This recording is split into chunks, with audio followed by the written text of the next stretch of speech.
Bonjour et bienvenue sur Original Comics et Manga. Quoi de neuf chez Original Comics aujourd'hui? Eh bien, après quelques jours de retard de notre côté, nous avons enfin reçu le crossover Empire, la réédition du crossover Empire, l'un des derniers gros events de Marvel, orchestré par le génial Alewing et Dan Slott. Le principe de cet event, c'est que nous allons suivre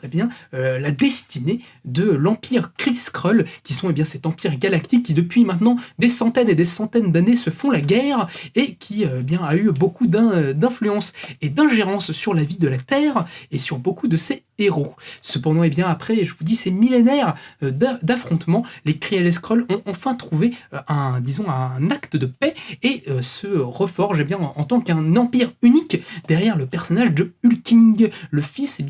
du Captain Marvel originel. Une fois ces deux empires unis, ils vont partir tenter d'affronter l'une de leurs races ennemies, les Coati, qui sont une race un petit peu particulière d'hommes-plantes qui habitent sur la Lune et dont les Avengers ont pu les protéger au fur et à mesure du temps. Donc cette nouvelle alliance forgée va partir en direction de la Lune et de la Terre pour les affronter. Cependant, comme vous vous doutez, les Avengers ne vont pas forcément l'entendre de cette oreille et tous les héros de la Terre vont possiblement rentrer en conflit avec ce nouvel empire galactique. Nous allons donc rentrer dans une saga vraiment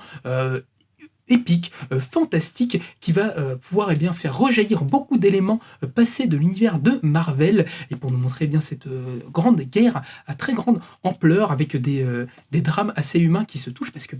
le nouvel empereur Hulking, lui, n'a pas forcément envie de faire du mal aux Avengers, ses amis de la Terre, mais peut-être que ses obligations vont l'y pousser, et puis on va voir que qu'est-ce que tout ça regorge. C'est une saga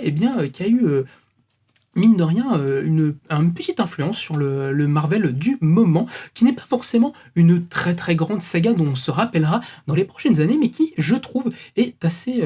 finement faite et assez divertissante. Au dessin, on retrouve le fantastique Valerio Schiti, cet Italien qui est maintenant depuis quelques temps chez Marvel, depuis le courant des années 2000, et qui est toujours hyper en forme, qui nous propose des planches vraiment sublimes. Là, je trouve que sur Empire, il s'était vraiment surpassé avec des scènes d'action grandiloquente et toujours ultra dynamique, et au scénario Alewing et Dan Slott arrivent à créer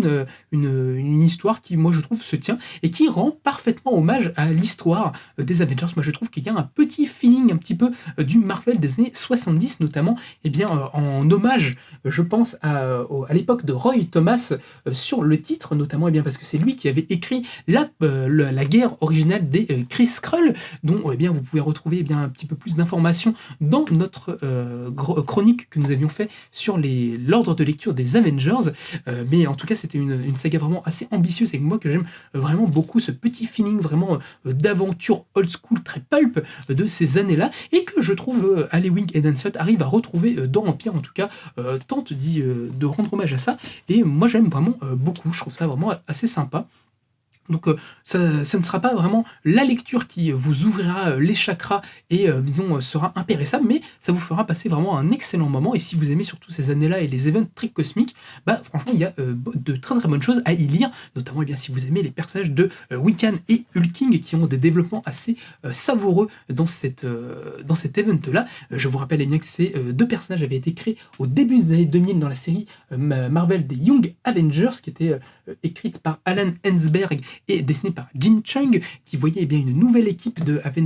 jeunes Avengers se former après la disparition de l'équipe dans la saga Avengers la séparation, Avengers Disassemble, et qui était vraiment excellente, pour moi une des meilleures sagas des années 2000 sur les personnages, et surtout qui nous présentait plein de super persos très attachants, dont Hulking et Wiccan, qui forment un couple vraiment très attachant, notamment aussi également le personnage de Kate Bishop, l'autre Hawkeye, et bien d'autres, notamment aussi le personnage de Casey Cage,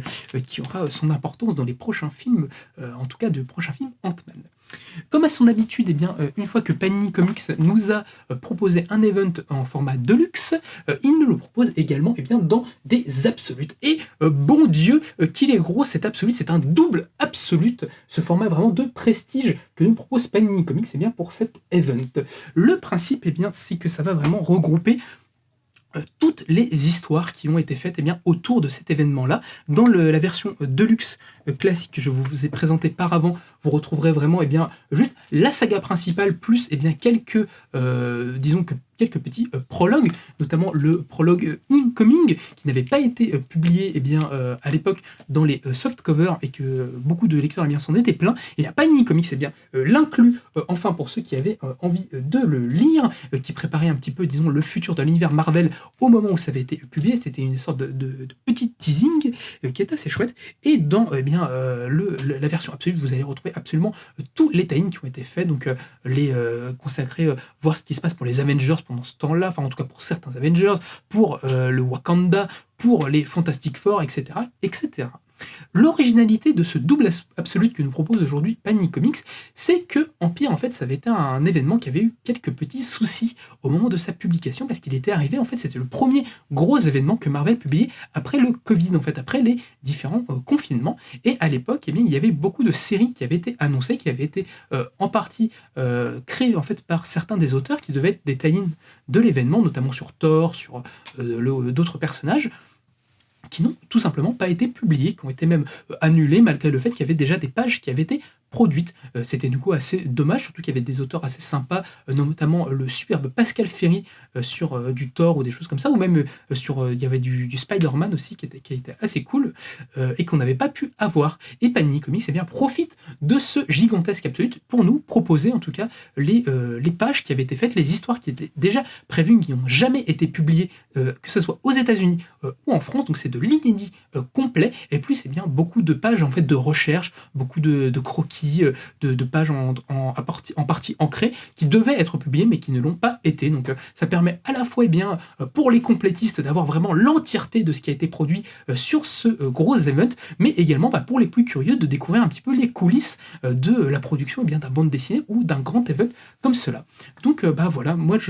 c'est une histoire que je vous recommande plutôt pas mal. Je vous dis, ça ne transcendra rien, mais ça sera hyper cool à suivre, des super scènes. Moi je trouve dès le début, en plus là où on a le Ghost Rider qui part en contrôlant un immense vaisseau pour aller se foutre sur la gueule avec les Skrulls et les cris. C'est assez métal et assez grandiloquent, et je vous dis plein d'autres scènes vraiment comme ça, sans oublier le développement de certains personnages qui sont assez chouettes. Donc voilà, moi Empire, je vous le recommande. Vous pouvez le retrouver si vous voulez juste le lire en version Deluxe, ou si vous êtes des gros complétistes dans le format Absolute. Si ça vous intéresse, c'est dans le descriptif de la vidéo que ça se passe, et sinon nous vous donnons rendez-vous au 49 rue La Selle à Paris pour parler un petit peu plus de ça avec vous. En vous remerciant.